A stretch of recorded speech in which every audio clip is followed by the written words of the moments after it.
Repentez-vous, Jésus est à la porte. Le royaume de Dieu est proche, le roi de gloire est à la porte. Ton choix pour l'éternité. Repentez-vous, sauvez-vous de cette génération perverse et corrompue, rejetez le mal, mettez en ordre votre vie, refusez l'apostasie du monde, sentez votre misère, soumettez-vous à Dieu, refusez le modèle de ce monde qui ne se soumet pas à Dieu et qui méprise Dieu. Comment seriez-vous sauvés ? Ne soyez pas comme vos pères qui ont rejeté Dieu et qui sont morts. Croyez la Bible, croyez la parole de Dieu. Elle n'est pas compliquée, elle peut être comprise par un enfant. C'est pourquoi chacun sera aussi sévèrement jugé s'il rejette cette parole. Que répondras-tu à Dieu lorsqu'il te demandera pourquoi tu n'as pas cru nécessaire d'obéir à sa parole et de te soumettre à Dieu ? Il ne s'agit pas de religion mais de soumission. Tu sais ce qu'est la soumission puisque tu travailles et que tu as un patron auquel tu es soumis. La venue de Jésus sur la terre a tellement perturbé le monde qu'il a commencé à compter les années à partir de ce moment-là. Ne devrais-tu pas considérer celui qui a à ce point bouleversé le monde afin d'écouter sa parole et de te préparer à son retour ? Tu n'as rien à gagner à préférer la mort parce que la mort tu l'as déjà. C'est la vie que tu n'as pas encore. La vie qui triomphe de la mort, cela tu ne l'as pas. C'est Jésus seul qui l'a.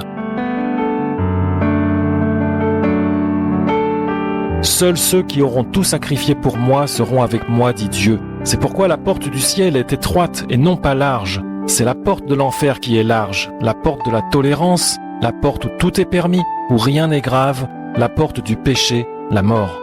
Ton choix t'appartient, il t'appartiendra pour toujours. Ce sera ton choix pour l'éternité. Ésaïe 42, verset 8, « Je suis Yahweh, c'est là mon nom. Je me suis tu dès longtemps. Me tiendrai-je en repos? Me retiendrai-je? Je crierai comme celle qui enfante. Je détruirai et j'engloutirai tout à la fois. Vous voyez beaucoup de choses, mais vous ne prenez garde à rien. Vous avez les oreilles ouvertes, mais vous n'entendez rien. C'est un peuple pillé et dépouillé. Il n'y a personne qui les délivre et il n'y a personne qui dise « restituez ». Qui est celui d'entre vous qui prêtera l'oreille à ces choses? Qui s'y rendra attentif et l'écoutera à l'avenir? Hébreux 4, verset 7, Dieu détermine de nouveau un certain jour qu'il appelle aujourd'hui, en disant par David si longtemps après, selon ce qui a été dit, aujourd'hui, si vous entendez sa voix, n'endurcissez pas vos cœurs. Amen.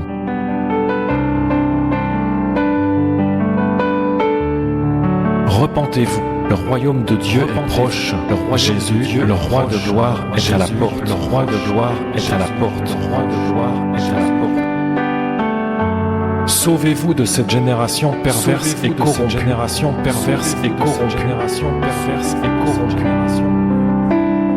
Refusez le modèle de ce monde qui ne se soumet pas à Dieu et qui méprise Dieu. Comment seriez-vous sauvés? Comment seriez-vous sauvés? Comment seriez-vous sauvés? Aujourd'hui, si vous entendez sa voix, n'endurcissez pas vos cœurs. N'endurcissez pas vos cœurs. N'endurcissez pas vos cœurs.